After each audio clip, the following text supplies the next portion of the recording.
সর্বপ্রথম সরকারি চাকরিজীবীদের নবম পে স্কেল সহ মহার্ঘ ভাতা সংক্রান্ত সঠিক তথ্য পেতে চ্যানেলটিতে লাইক, কমেন্ট ও সাবস্ক্রাইব করতে ভুলবেন না। ধন্যবাদ।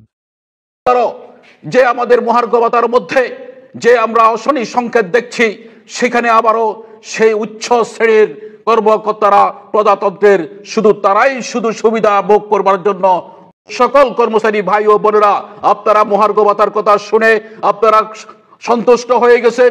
মহার্ঘ ভাতা কি হবে প্রকাশ হলে বুঝতে পারবেন। মহার্ঘ ভাতা ঘোষণার আগে আগামী 18 তারিখ আপনাদেরকে জাতীয় প্রেস ক্লাবের আমাদের সমাবেশে আপনাদেরকে যোগদান করার জন্য দাবি আদায় পরিষদের কেন্দ্রীয় প্রতিনিধি সভায় উপস্থিত হওয়ার জন্য বিনীত আবেদন জানাচ্ছি।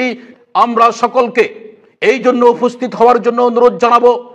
প্রিয় কর্মচারী ভাই ও বোনেরা, আপনারা বুঝতে পেরেছেন এবারও যে আমাদের মহার্ঘ ভাতার মধ্যে যে আমরা অশনি সংকেত দেখছি, সেখানে আবারও সেই উচ্চ শ্রেণীর কর্মকর্তারা প্রজাতন্ত্রের তারাই সুবিধা ভোগ করবার জন্য তাদের অনেকগুলি সুবিধা নিশ্চিত করেছেন এবং আমরা 11 থেকে 20 গ্রেড কর্মচারীরা আমরা সুবিচার পাবো না বলে আমরা সংখ্যা নয়, আমরা অনেকটা ধারণা নেই। আমরা এই সমাবেশকে জনসভায় রূপান্তর করতে চাই।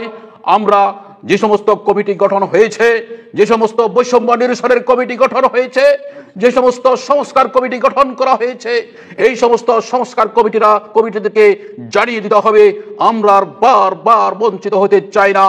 আমরা আর বারবার আমরা সুবিধা থেকে আমাদেরকে বেঁচে থাকার আমাদের অধিকার থেকে আর বঞ্চিত হতে চাই না।